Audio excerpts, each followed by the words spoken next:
here today, I'm Monica Bauman. I'm the Director of Women's and Children's Health. I've been in this organization for quite a while, about 27 years. I'm a pediatric nurse by background, worked for about 16 years in the ED, and then worked as the ambulatory nurse manager for both women's and pediatric clinics here that are on site, the regulated centers, so Kafka Women's Center, Pediatric Hemonc, Pediatric Sleep, Breathmobile, and Peds Infusion. So I have a little bit of a mixed experience. I'm not a breastfeeding expert, but I've learned a lot over the last year as we've embarked on this baby-friendly journey. So I'm here today to talk to you a little bit about where we are in that journey, reviewing the 10 steps and our progress that we've made year to date, and then to introduce you to some of the concepts about particularly infant feeding. So those are going to be, that's going to be the focus of today's talk. With me, I have two familiar faces to you. Amy Brown, who is our Clin Nurse 2 in labor and delivery. Amy has really been a pioneer with this breastfeeding journey, the baby-friendly journey. She's really taken a lead in a lot of ways, not only as an L&D provider, nurse provider, but also as in her role for with childbirth ed. So Amy coordinates our childbirth education program and does a lot to bridge patient education, community, and making sure that our patients are prepared for what happens when they hit labor and delivery and thereafter. Cheryl Holden is our senior clinical nurse 2 in the mother-baby unit, and she's a lactation consultant. Cheryl has worked here, how long, Cheryl? 30 years. So 38 years of breastfeeding experience here. So Cheryl obviously had been for many, many years our sole lactation consultant here. We're proud to say, and hopefully you've noticed that we've actually added to the ranks. We have many other nurses that are clinical nurses on the unit that are IBCLC certified, both in the NICU and mother-baby, and also on the pediatric floor in progress. But also we've added to the ranks of our lactation consultant and tried to expand those hours. So not only do you see a lactation consultant Monday through Friday, 8 to 4, but now those hours extend into the evening, and we're working on some consistent Saturday hours too. So for those moms that deliver on a Friday afternoon, in years past, they have not benefited from being able to consult an LC. So we're working on that. So just some changes overview. But Cheryl and Amy are going to help jump in, and we're going to wing this lecture a little bit because I know that many of you are residents. How many of you have actually done the first latch lactation training online? Okay, so a couple hands. So actually that's not too bad because I was afraid most of you have already done that, and this is all going to be repetition. So we're going to mix it up a little just to make sure that you all aren't zoned out because you've heard it before, but we'll kind of go forward and do a recap for everybody that hasn't done their LC training or lactation training. All right, I'm not moving. There we go. So today, just very briefly, we're going to look at, as I said, mostly infant conditions, the conditions that put infants at risk for breastfeeding, talk a little bit about the techniques of the infant with certain medical conditions that may affect breastfeeding. We'll differentiate the management of different disorders of infancy, such as jaundice, hypoglycemia, weight loss, and how to assess and evaluate and promote breastfeeding even with those conditions in the mix, and look at some resources about medications for moms and how we determine safe medication use for maternity patients that are lactating. So quick review about what baby-friendly is. Baby-friendly is a designation by the World Health Organization that a bunch of people got together in Geneva in 1991 and said, what's going on around the world? Our breastfeeding rates pretty much stink. In the United States, we had some of the lowest breastfeeding rates in the world through like the early 70s and into the early 80s. So we have a generation of grandmothers now who have never breastfed themselves. And basically we're perpetuating this problem where breastfeeding is a foreign concept for many of us in the United States and in many industrialized countries. But the World Health Organization realizes that there's no doubt about it that breast is best for babies. It is the optimal source of infant nutrition. So how do we, as leaders in healthcare across the world, really influence this and change these patterns? Breastfeeding is a very culturally driven choice by a lot of moms. It's not something, it's something that seems very natural, but it can be very difficult. It is a skill to learn. So how do we support moms and make sure that we turn this phenomena around where we get back to breastfeeding and really raise those rates? So as part of looking at the literature and what the World Health Organization and UNICEF had done collaboratively in those 1990s is to determine what steps can we implement that really promote breastfeeding outcomes in patients. And they basically collated all that information, looked at the data, and said there are definitely 10 practices that we can implement that have a direct impact on establishing successful lactation and maintaining successful lactation for at least 6 months of life, which is the optimum. So these are basically, this is our practice. This is what we're trying to do. We're trying to look at those 10 steps and make sure that we're implementing them throughout a mom's continuum of care, in the prenatal phase, when they hit the hospital, and everything that we do to them while they're here in the hospital, and then afterwards. A lot of this really, in the past, if you looked at initial sessions or went to any of the former grand rounds, we did touch on some of these things, but some of the practices like looking at skin to skin, how we do positioning and latch, those are included in that first latch curriculum that some of you have done, some of you have not. But those pieces of it are there. So I encourage you, if you haven't done the full first latch content, you can get more information about these kinds of skills because they're very important. They're kind of the basic elements of breastfeeding. But we're going to kind of go past that and go into a little bit more of the troubleshooting today. So I talked a little bit about what baby-friendly is this designation. So a hospital can apply to be baby-friendly, and that's basically what we did about, I'd say 18 months ago. We did an application, we did a site assessment, and we determined, try to figure out where we were as an organization and what we would need to do to get there. Our breastfeeding rates for exclusive breastfeeding in-house before moms were discharged were about 31%, and that was the mean in like fiscal year 2015 when we started this journey. We had a lot of practices that were not necessarily consistent with the 10 steps, so we really needed to spend some time looking at that. And basically, we engaged with a company. We got a grant by the Breastfeeding Empower grant, which is a CDC grant, to help us along in this breastfeeding journey. So we've been working, nursing staff and some of our physicians that have been very in tune. We had a couple of our NICU physicians, and then Dr. Cardona in the nursery has really worked with us to look at what our practices are and really evaluate what's been happening over the last year. And we've slowly addressed most of these things. We've changed our policy and really tried to focus ourselves on focusing on breastfeeding and maintaining an environment of neutrality. So we're not promoting formula, we're not giving away formula, we're not setting moms up with supplementation right off the bat. We're really trying to make sure that we're emphasizing breastfeeding for moms that really want to go that direction. So this is where we need to go in order to become baby-friendly designated. It's a whole process of evaluation, figuring out where you are, and then implementing very small cycle PDSA cycles to implement practice change. So Amy's going to talk a little bit about some of those things that are happening right now in our organization. But once we get through this next phase, the last phase of the baby-friendly journey is coming up. It'll be in June 27th. We'll actually have a site visit with our Empower Grant liaison, and she's going to give us a really good evaluation on how ready we are. It's kind of a mock survey for the real thing. Once we determine that we're where we need to be with at least 80% compliance on all of our 10 steps, then we'll move on to actually invite Baby Friendly USA to a site visit, and then they will come and they will do a designation visit. So that's kind of our timeline. Once we get to June and we do this mock survey, we'll really evaluate where we are. And at that point in time, we have probably about 10 months to a year to actually get the site designation done.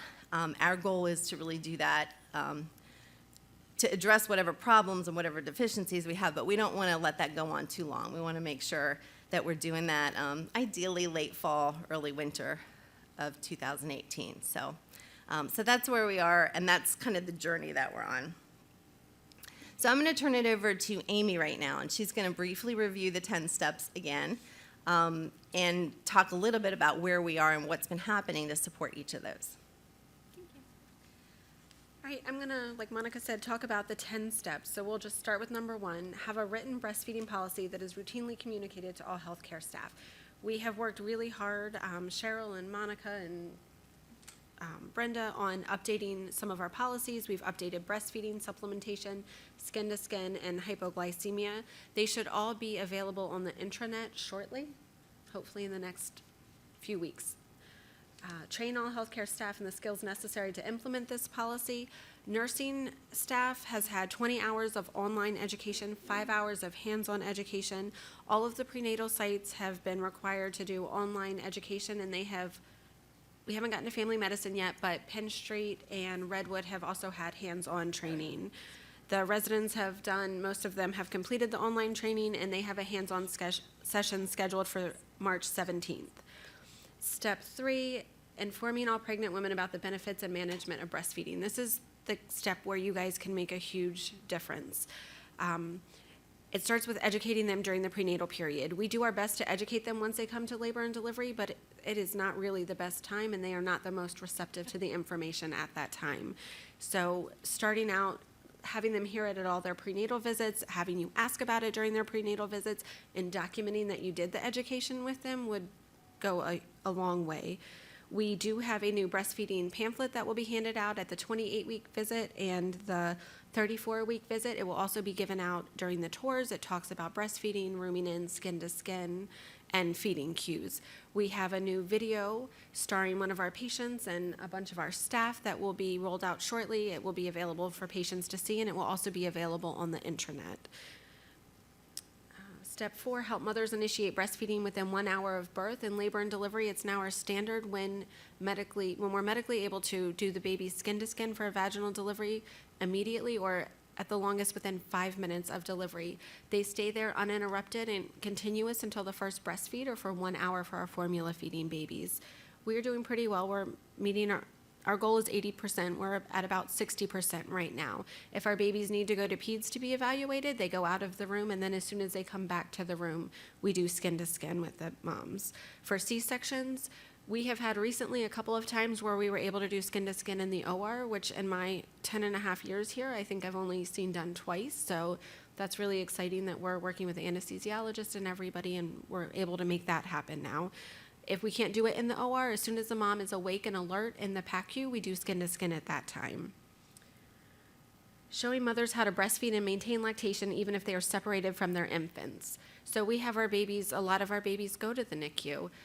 We aren't able to do skin-to-skin necessarily, but we do get our moms started pumping in L&D within usually about 2 hours of delivery, either in the PACU or in the room on labor and delivery, and we continue having them pump. The ones that have to stay up on MAG, we continue having them pump, and we take their milk down to the NICU for them for their babies.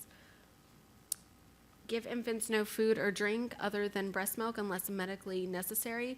We don't offer formula as an option for our exclusively breastfed babies unless medically necessary. If our moms do request formula, we make sure that we talk to them about how supplementing with formula, how it will affect exclusive breastfeeding. So we educate them on that, and as long, if they say, I understand it may negatively affect breastfeeding, but I still want formula, we just have to get an order from the pediatricians. We're not allowed to give formula without an order from the pediatricians. We get the order and we give the moms formula because we want to support them, their feeding choices, their concerns, but we want to make sure that they understand that they're educated of the benefits of breastfeeding and what supplementation may do. Encourage breastfeeding on demand. We're working really hard with our moms, teaching them about feeding cues for their babies, what to look for, so that they don't wait until their baby's screaming and we have a hard time calming that baby down. We want them to pick up on the early feeding cues and be able to start breastfeeding and nursing when they see those.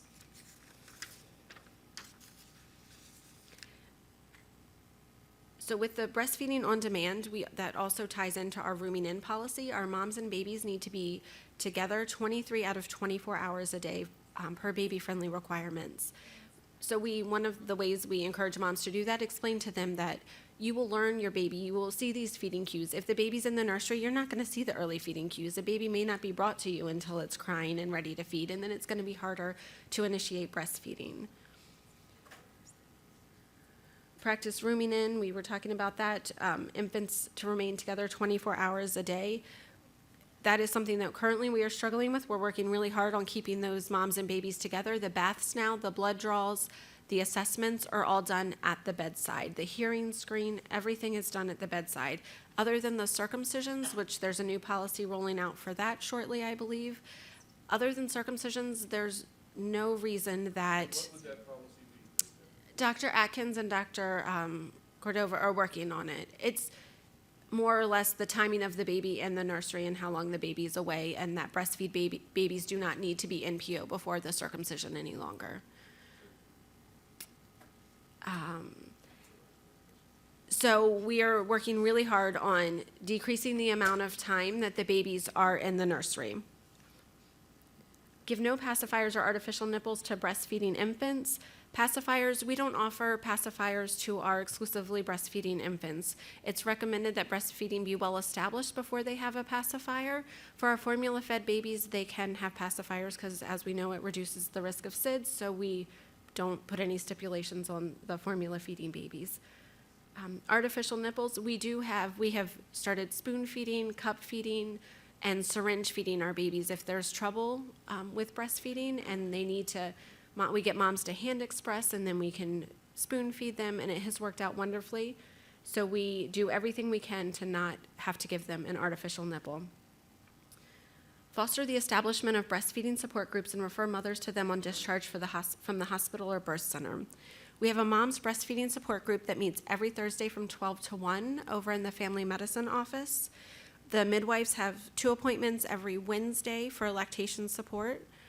And we have the warm line here. We have lactation support at umm.edu email address here, where moms can, not urgent or emergent questions, but email in questions. If they're up in the middle of the night and they have a question, they can send it in and somebody will respond to them. And then we can always, they are left, when they leave the hospital, they're left with the number for our lactation consultants. They can always come back to the hospital and see them. They have their phone number so they can call them, set up a time to come back and see them. So I do 30 random chart audits a month on our breastfeeding babies, and these are the results since, I guess, August 2015. The percent of infants ever fed breast milk, this is kind of skewed because I am now only reviewing the breastfed charts, so all of them. Step 3, the percent of mothers informed about breastfeeding during pregnancy. These are the ones when I go through the notes from the office visits that I'm looking for that the patient was not just feeding plan breastfeeding. I see that often. I'm looking for that the patient was educated on the benefits of breastfeeding. The one that's really high was a typo. That was actually 4%. So I have no idea why it's that high, but that was probably our low point, but it has gotten better, and hopefully we're seeing an upward trend there. Skin to skin for vaginal deliveries, we are working really hard on that. We struggle, sometimes I think it's more of a documentation issue than the baby actually not being skin to skin. Skin to skin with cesarean deliveries, we did really well last month. Receiving assistance with breastfeeding, so this means that either a nurse, a doctor, or a lactation consultant has written a note saying that they went in and they worked with this mom. So we're doing above our goal of 80% with that, so that's wonderful. Hopefully we can keep that up. The hand expression was one that we really struggled with at the beginning, but as you can see, that's on the rise, and we're using that quite a bit with our moms. Not only teaching them about it, but actually doing it with them so they can see the colostrum, so they can see that there is something there. Step 6, the infants exclusively fed breast milk. We are on the rise. Again, our goal is 80%, but from where we started last month, it was 40%, which is amazing. I mean, that's the right direction. We're not there yet, but at least we're heading in the right direction. Rooming in, we don't have any good data on that because it's not being documented, so that is something from the nursing standpoint that we are working on. Feeding on cue, we give information to moms and educate our moms about feeding on cue. Again, we're above where we need to be with that, so We want to keep it up. In my opinion, it should be 100%. All moms should know this, but for baby friendly, we're above where we need to be. Breastfed infants with no pacifier use. So this one, it's going up. I think that just more people are documenting it. I don't think more babies are getting pacifiers. I think now it's just being documented a little bit better, but that is one that we're working on. Breastfed without an artificial nipple. Again, we're starting to trend up with this one. Before we were just pumping and putting it in a bottle or just giving them a bottle. So we are working really hard with the different forms of supplementation, the spoon, the syringe, and cups, right, to try to get that number down. Receiving support at discharge, we're working on this. The lactation consultants had put together a whole new packet with all of the resources available, all of the breastfeeding support supplies that a new mom would need going home to make sure that she has what she needs to keep being successful at her breastfeeding, including resources, what to look for, and who to contact if there's a problem. I think that's it. Yep. Thank you, Amy. So now we'll move on a little bit to some of the first latch content, which is the infant disorders part of today's talk. For those of you that have actually accessed your first latch curriculum, it's an internet-based program. You can access it from your phone, from a computer, and basically you just log in. So everybody in this room should have received a login and access to this. They're just licenses, and we paid for so many licenses to do this. If you attend all these lectures, you don't necessarily need to if you're an attending level person, but if you're a resident, Dr. Blanchard's position has been that all residents need to complete the first latch training in its entirety. It's actually a 3-hour course, or it's marketed as a 3-hour course. It doesn't take quite that long if you move it along, but it's actually pretty good because it's basically presented by Dr. Dana Silver, and I'll talk to Silva. I'll talk a little bit more about her in a moment, but basically it's firstlatch.net. Your email is your user ID, and if you've never signed on before, student is the password. If you signed in a long time ago and can't remember, there's a way to reset your password, so it's easy enough to do. I'm going to actually tap into that here. We're going to have Dr. Silver talk a little bit about the infant conditions. Dr. Silver is a graduate of Cornell with a BS in human ecology, and she attended a school of medicine here. So we have some very close ties to her. A lot of our faculty know Dana personally. She has a special interest in breastfeeding and lactation management, does a lot in the community and around the state with the Maryland Breastfeeding Coalition, American Academy of Pediatrics, and so forth. You can see kind of some of her work there. She's actually going to be coming for a pediatric grand rounds in May 4th.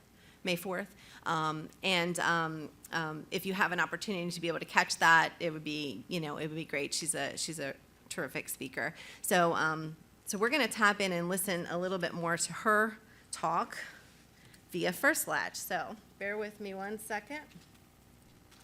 And I'm going to go in. We're going to just basically go through some of the infant conditions, and I'm going to let Dr. Silver do the talking, and we'll just kind of move it along. So here we go. And let me know if there's issues with audio, if it needs to be a little louder, let me know.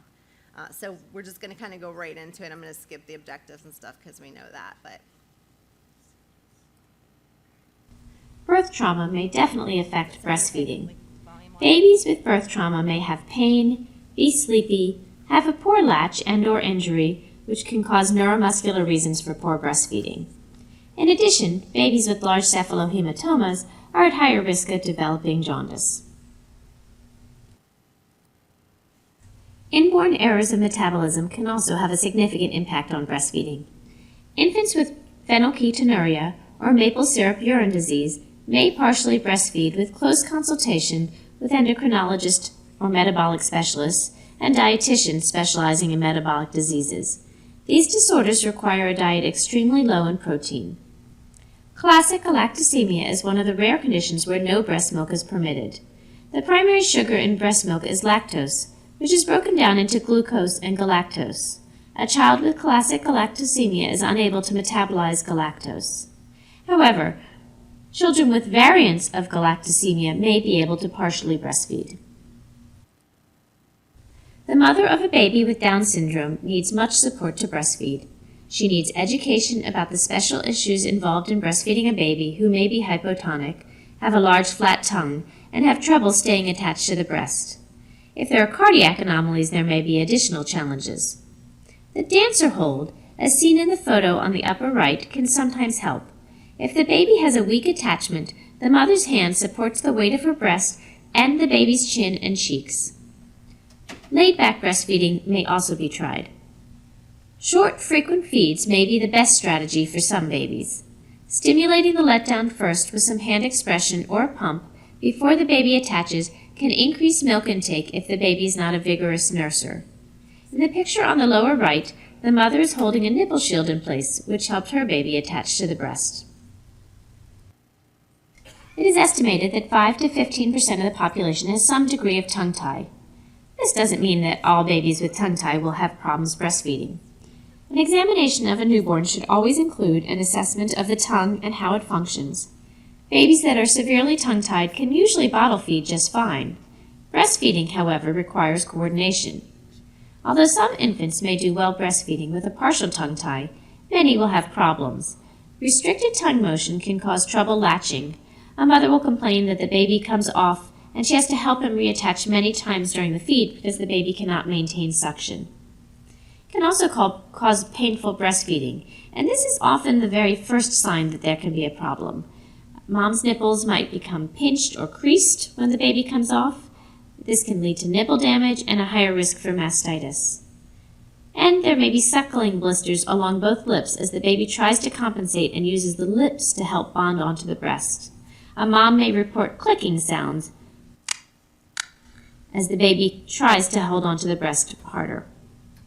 Lastly, there can be poor transfer of milk, which results in poor infant weight gain and low milk supply. You can click on these links to find further information on frenotomies and on assessing tongue tie. All of these pictures are of the same infant. Before the frenotomy, the mother's nipples were moderately sore, and as you will notice in the upper right-hand picture, they were flattened and creased after the baby released the breast. Notice the suckling blisters along both the baby's upper and lower lips. After the frenotomy, the baby latched on better, the mother's discomfort resolved, and her nipple is perfectly round. Babies with only a cleft lip may be able to breastfeed with only slight modifications, such as the mother using her finger or her breast to fill the cleft and make a seal. This works well with a soft breast. Infants with a cleft lip and cleft palate often have more challenges. They may have difficulty getting a good latch, difficulty in transferring milk, decreased ability to empty the breast, and choking and regurgitation, as well as slow weight gain. Long-term pumping for mother may be required. Working closely with the mother and a lactation consultant will be needed to find the best alternative feeding method that works well for the baby and his/her parents. It is essential that any infant with special needs get help from a lactation consultant if there are any challenges. We are now going to discuss the management of jaundice in the breastfed baby. 40% of healthy newborns have a total bilirubin of 7 milligrams per deciliter by 36 hours of age. The challenge is to identify infants at risk for severe hyperbilirubinemia and neurologic sequelae, and to help breastfed infants who need more nutrition.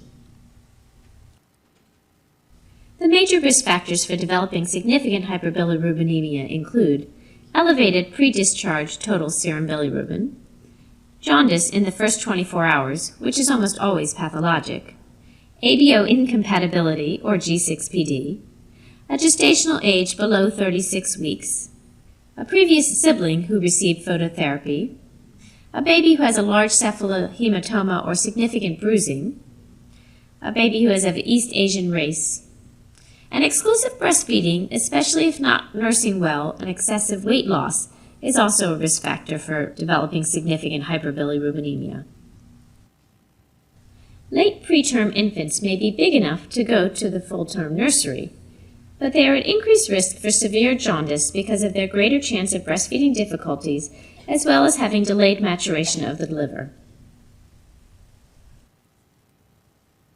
It is easiest to categorize jaundice in breastfed infants into two categories: Breastfeeding jaundice is also known as lack of breast milk jaundice. These are jaundiced infants who have inadequate milk intake. Breast milk jaundice, these are breastfed infants who are healthy, thriving, and have often prolonged jaundice. Lack of breast milk jaundice or breastfeeding jaundice. These infants do not receive enough breast milk and are malnourished and often dehydrated. If they don't nurse well initially, they don't get enough colostrum to act as a natural cathartic agent and don't pass meconium. This leads to increased enterohepatic absorption of bilirubin. Lack of stooling is a major red flag that the infant is not receiving enough calories. This lack of breast milk jaundice is usually seen during the first week of life when breastfeeding is being initiated. It can occur later in the newborn period, but that is less common. Breastfeeding jaundice is managed by increasing the frequency and duration of breastfeeding to increase breast milk ingestion and improve caloric consumption. A mother should also express her colostrum 8 or more times in a 24-hour period using a hospital-grade electric pump. This increases the stool output, decreases the enterohepatic reabsorption of bilirubin, and helps to lower the serum bilirubin. Along with phototherapy, the mother needs assistance from a breastfeeding expert. This is the main issue. She needs help managing why the infant is not getting enough milk. She should continue breastfeeding, but should also express her milk after nursing with a medical-grade breast pump to stimulate and maintain her milk supply. Breast milk jaundice. Approximately half of all breastfed infants may appear slightly to moderately jaundiced in the second and later weeks of life. This may persist for up to 8 to 12 weeks of life. The prolongation of physiologic jaundice due to breastfeeding is known as breast milk jaundice. The mechanism of this is unknown. There is a possible unidentified substance in human milk. Other causes should, of course, be ruled out if jaundice persists greater than 3 weeks. The American Academy of Pediatrics recommends that, if possible, breastfeeding should be continued if the infant is thriving. It is also an option to temporarily interrupt breastfeeding with continued pumping of mom's milk and substitute formula for both the diagnosis and to decrease the bilirubin.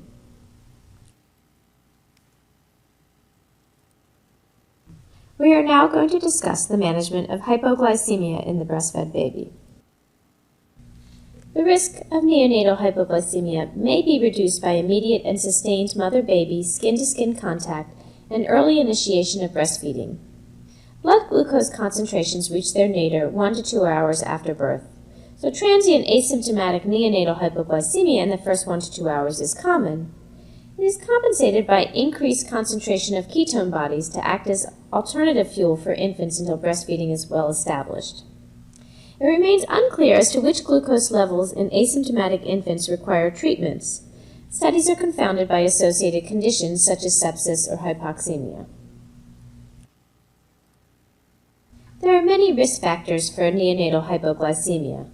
Babies that are small or large for gestational age, discordant twin, infant or diabetic mothers, low birth weight babies, premature babies, or late preterm infants, perinatal stress, cold stress, polycythemia, Beckwith-Wiedemann, microphallus or midline defect, suggesting a pituitary problem, infection, inborn metabolic error, or maternal medications such as beta blockers or oral hypoglycemics.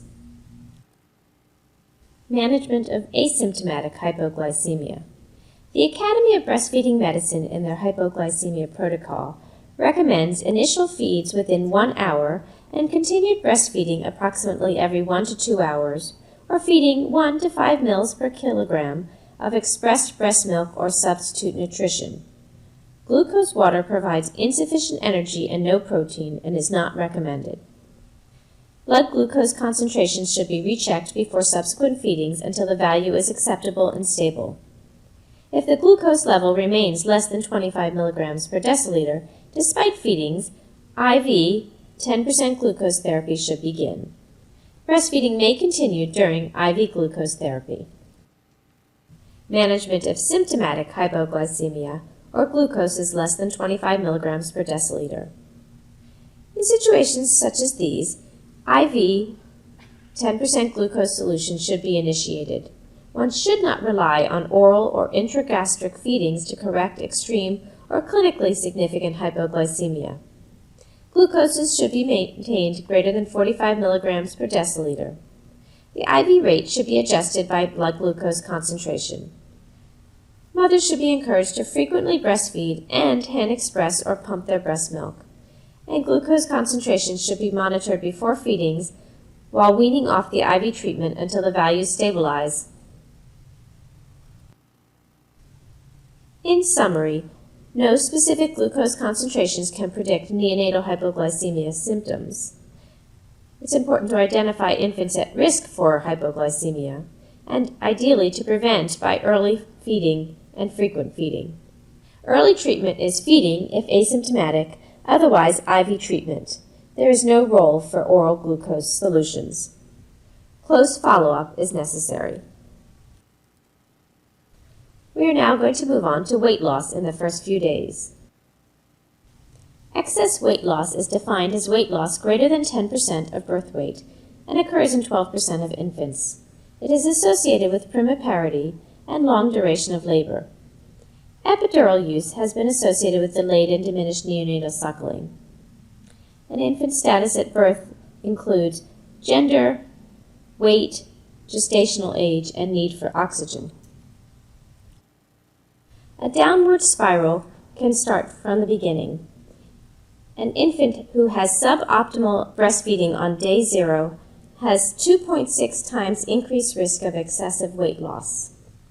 And the risk of excessive infant weight loss was also 7.1 times greater if the mother had delayed onset of lactogenesis.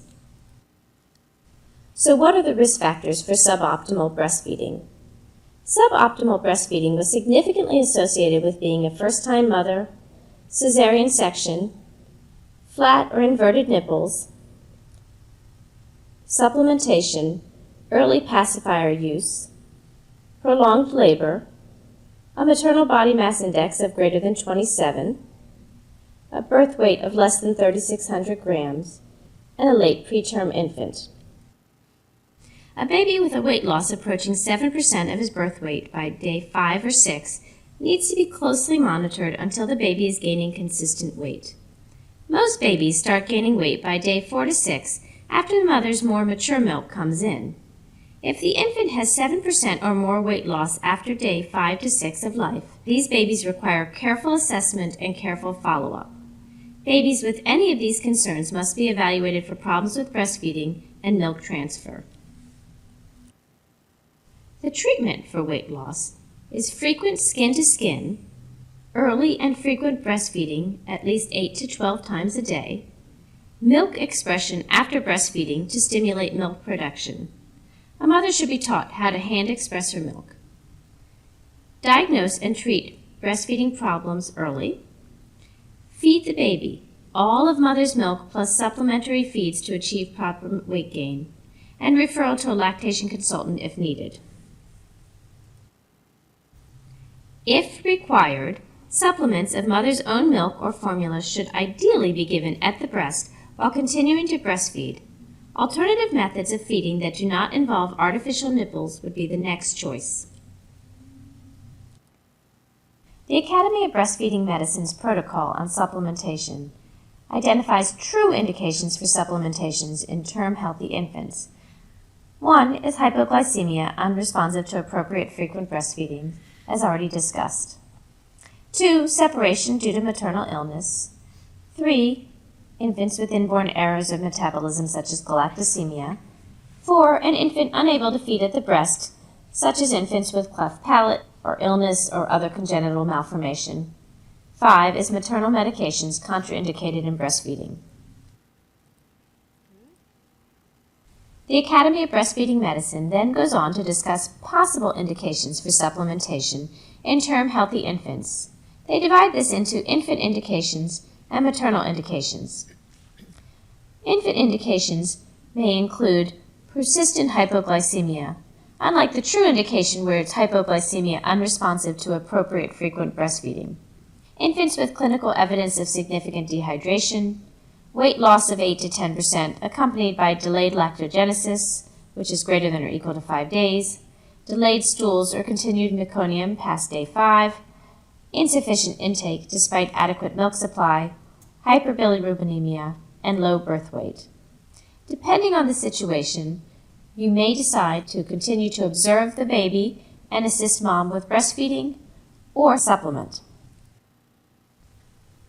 Maternal indications for possible supplementation can include delayed lactogenesis, stage 2, greater than or equal to day 5, and inadequate intake by the infant, intolerable pain during feedings unrelieved by interventions, unavailability of a mother due to severe illness or geographic separation, primary glandular insufficiency, and delayed lactogenesis stage 2 due to retained placenta or Sheehan syndrome. Lastly, the Academy of Breastfeeding Medicine discusses common clinical situations in which evaluation and breastfeeding management is needed, but supplementation is not indicated. This includes a sleepy infant feeding less than 8 to 12 times a day in the first 24 hours and less than 7% weight loss and no sign of illness, a healthy term infant with a bilirubin less than 20 after 72 hours when the baby is feeding well, stooling well, and weight loss less than 7%. In this case, the mother's mature milk is soon to come in, and the bilirubin should be closely monitored, but the baby should not be immediately supplemented. 3 is an infant who is fussy at night or constantly feeding for several hours. This may be a sign of a cluster feed or a growth spurt, but is not an indication for supplementation. Or 4, a tired or sleeping mother. A mother should be supported and helped in any way, but it is not an indication for supplementation.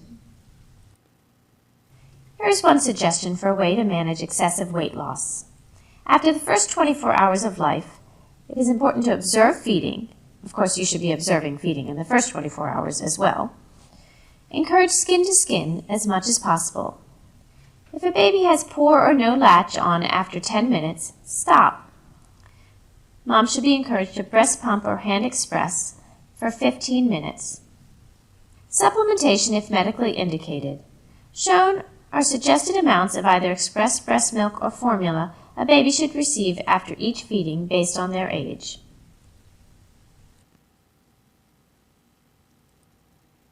For the infant with poor weight gain on discharge, it is important to review with the mother breastfeeding basics, including frequency and duration, supplementation if that is necessary, pumping instructions, pump rental if necessary, collection and storage of breast milk.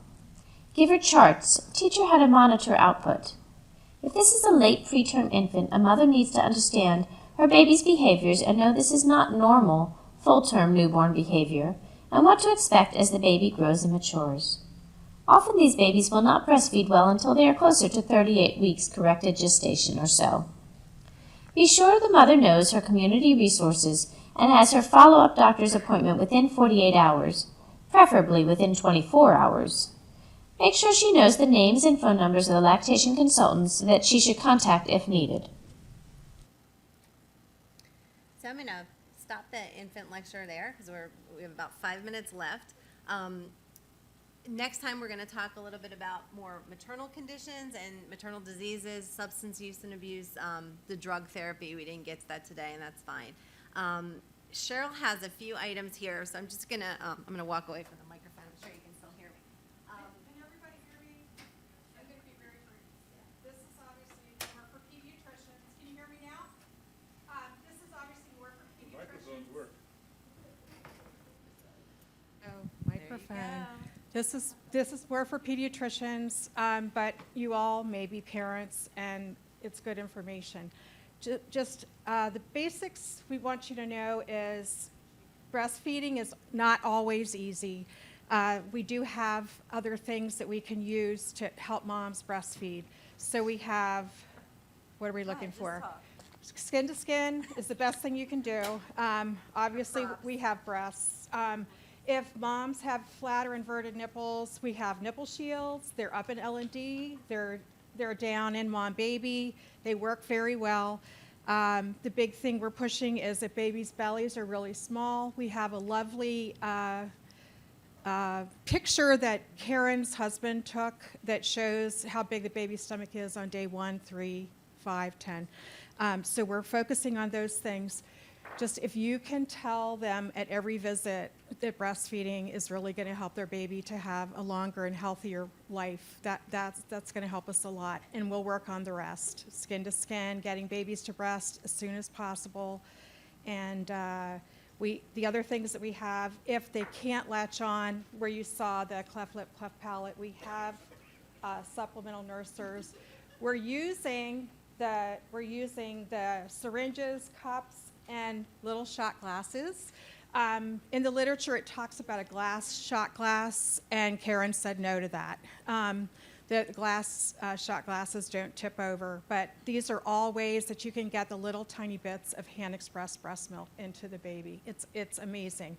And we're calling it dessert. Hand expression on the moms, we're teaching them that, where they're making a C somewhere around the nipple, they're pressing back against the chest bone, squeezing and releasing.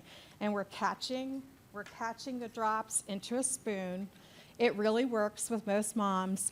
And we're saying, you fed the baby, now we're going to give the baby dessert. So we're giving a little bit of extra, the more creamy colostrum from the back. And that's basically it, unless you all have any questions. So lots of strategies going on now to address where we fail in supplementation. We're really looking at every single chart. Our partners in quality and safety help us evaluate every single chart, and Dr. Harmon looks at every single one of those cases, and we're really tracking where are we falling short. Is it addressing hypoglycemia when we should have really tried breastfeeding first, or is it not documented? Are there other problems where we haven't tried hand expression, we haven't tried supplementation in other ways? So we're continuing to work on those. Any questions for this group? I know we're right at 2 minutes before. When you're during your visits, if you see a baby rooting, licking, hands to mouth, all of that stuff, baby, you can hand the baby to the mom and say, baby's hungry too. And about the pacifiers, the reason we're really staying away from the pacifiers is it postpones a feed. So if family members, anybody is holding the baby, keeping the pacifier in the mouth, we can't see those early hunger cues. So that's the big reason we're kind of avoiding it. But if anybody asks for one, we are giving it to them. We're just giving them the risks of having a pacifier early. I think you said this was a faculty meeting, but are we working on getting the NICU people to come into the room to let moms have skin to skin and evaluate the baby on mom? Because so I feel like we call the NICU and then the baby comes out and you're like, oh, everything's actually fine, the baby looks great. And then I got in trouble for doing delayed cord clamping and letting a mom bond with their baby before I went out to the NICU. Okay, so that sounds like a conversation we'll probably have to have with the NICU team and make sure they're on board with this. You know, it's an interesting point. We have had a tremendous focus on pediatric resident education, and they actually are pretty good. They're about 80% trained completely, like 3 hours. So the residents have heard the message loud and clear. The attendings, it's been a little bit more of a challenge because only those that have newborn nursery privileges are mandated to have this training. And so that's a little different. So if you're a NICU doc, you're taking care of babies that are not well. They don't fit this baby-friendly criteria. So it sounds like we have a little gap there that we'll have to address. So I can definitely work with Dr. Driscoll on that and Dr. Metwally, and we'll see how we can tackle that. In the next session, we'll speak a little bit more about maternal physiology, but a lot of this stimulation of breast milk production has to do with skin to skin, noticing rooting, noticing hand play, all those things which I think, Cheryl, it's not true that this is mostly for pediatricians. The pediatricians are waiting in their offices to see the babies on week 2 or some other time. They're just sitting there with their fingers on the desk waiting for a baby. They're not actually in the room with the mother. And I think that's where we miss out, because if they don't go home breastfeeding, they're not going to start on their own at home. So I think we have a unique opportunity, and we're trying to expand that backwards. So more in the prenatal experience, more in our practices. That's all going to be developed to promote the maternal participation in this endeavor. Anyway, thank you very much for the Thank you. presentation.